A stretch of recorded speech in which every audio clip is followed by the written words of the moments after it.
కొంచెమైనా మన రిషిగాడి భవిష్యత్ గురించి ఆలోచన ఉందా మీకు? ఏమైంది అంజలి ఇప్పుడు? వచ్చే జీతం మొత్తం ఈ ఇంటి లోన్ కట్టడానికే సరిపోతుంది. మరి మన ఫ్యూచర్ సంగతి ఏంటండి? ఒక సేవింగ్స్ లేవు, ఏం లేవు. ముందు ముందు ఎలా బతుకుతామో ఏమో. మెల్లగా మాట్లాడు, డాడీ వింటే బాగోదు. డాడీ బిజినెస్ చాలా లోగా నడుస్తుంది, అందుకే నేను ఒక్కనే కట్టాల్సి వచ్చింది అంజలి. అవునా? అయితే మామయ్యతో ఇప్పుడే మాట్లాడుతూ ఉండండి. ఈ ఒక్క నెల అడ్జస్ట్ చేసుకోండి అమ్మా, వచ్చే నెల నుంచి డబ్బులు అరేంజ్ చేస్తాను. ఇక్కడ పాయింట్ మీరు అరేంజ్ చేయడం కాదు మామయ్య, మీకు ఒక్కొక్కడికే కాదు కదా ఈ ఇంటి బరువు మొత్తం వేయడానికి. కార్తిక్ కూడా ఉన్నాడు కదా, ఇద్దరు సమానంగా కడితే సరిపోతది. వాడికి జాబ్ కూడా లేదు అంజలి, ఎలా కడతాడు? మరి మొత్తం లోన్ మీరు కట్టడానికి రెడీయా? సగం లోన్ డబ్బులు నేను కడతాను వదినా. లోన్ ఉంది 80,000, సగం అంటే 40,000. జాబ్ కూడా లేదు, ఎలా కడతాడంట? కార్తిక్ కడతా అన్నాక కూడా మీకేంటండి ఇబ్బంది? ఏయ్, మాట్లాడుతున్నా కదా, మధ్యలో ఎందుకు వస్తున్నావు? లోపల నాడు. ఇప్పుడు నేను ఏమన్నా అని అందరి ముందు నన్ను తిడుతున్నావు.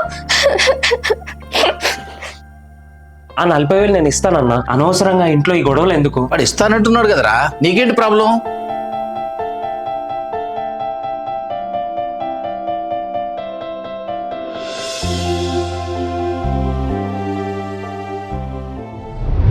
ఇప్పటికిప్పుడు అంత డబ్బులుంటే ఎలా అరేంజ్ చేస్తాం కార్తీక్?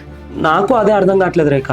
అన్న వదిలిన మధ్యలో గొడవ ఆపాలనేసి నేను ఇస్తానని చెప్పిన, కానీ ఇప్పుడు ఎక్కడి నుంచి అరేంజ్ చేయాలో ఏం అర్థం కావట్లేదు. కార్తీక్, లోన్ 40,000, మన ఖర్చులు ఒక 15,000 దాకా ఉన్నాయి. మొత్తం కలిపి 55,000 కావాలి మనకి. నేను నా పాత ఆఫీస్లో జాబ్ రీజాయిన్ అవుతాను. కటింగ్స్ అన్ని పోను ఒక 28,000 దాకా వస్తాయి. ఓటీ చేస్తే 35,000 పక్కా వస్తాయి. మిగతా 20,000 నువ్వు అరేంజ్ చేసుకునేలా చూసుకో కార్తీక్, ఇంత సెట్ అయిపోతుంది.